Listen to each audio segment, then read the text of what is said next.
Qantas has roughly halved its full-year loss to $860 million as revenue jumped 54% from 2021 when state and international border closures affected air travel more severely. Senior business correspondent Peter Ryan joins us now from Sydney. Pete, g'day. So take us through the figures for the Qantas result that's only just come through in the last hour or so. Yes, Joe, this is just a hit over the last half hour or so. You mentioned the $860 million full-year loss, which was halved. That, of course, is because revenue's up by 54%. But the preferred measure that Qantas uses is underlying loss before tax, and that's at $1.86 billion. So these are very, very big numbers. Qantas has made the point that this is the third consecutive full-year loss that they've dealt with, and that's accumulated to $7 billion in losses. And in revenue terms, that's $25 billion in revenue that's been lost during the pandemic, which, of course, took airlines around the world, including Qantas, right to the brink. Qantas is still there. They're dealing with a big comeback in travel at the moment. Everyone's trying to get on planes. This has created another problem for Qantas. Reputationally, there have been a lot of delays, queues, lost baggage. That's something that Alan Joyce will, of course, be dealing with when he's speaking with journalists and investors later on this morning. And he's acknowledged that with that statement over the weekend, acknowledging that there are people out there who are pretty unhappy with the Qantas's performance over the past several months. There's also pressure on him to go. What's his? How do you think he's going to handle that?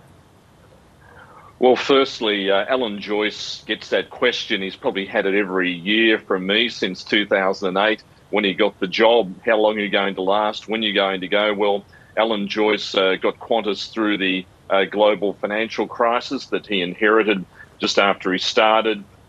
He shut down the entire airline, you'll recall, in November 2011 in a big fight with unions. And, of course, the pandemic, you'd imagine that Alan Joyce will be sticking around to finish the job.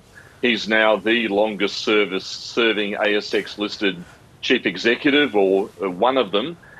So he would be seeing that he's got more work to do, the support of the board, the support of big investors. But yes, late on Sunday, issued that quite extraordinary apology on YouTube, which is part of the damage control in the lead up to these results, in a way trying to get that out of the way before today, so the way forward in terms of rebuilding from 3 years of losses can get underway. But Alan Joyce, by making that apology and those admissions, is showing that Qantas has a long way to go. But much of this has been caused by high levels of staff absenteeism.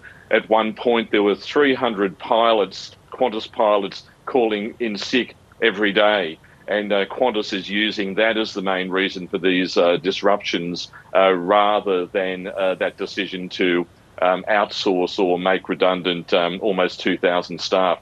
Alan Joyce has come under a lot of criticism from some quarters about his outsourcing policy. How do you assess how that policy has turned out?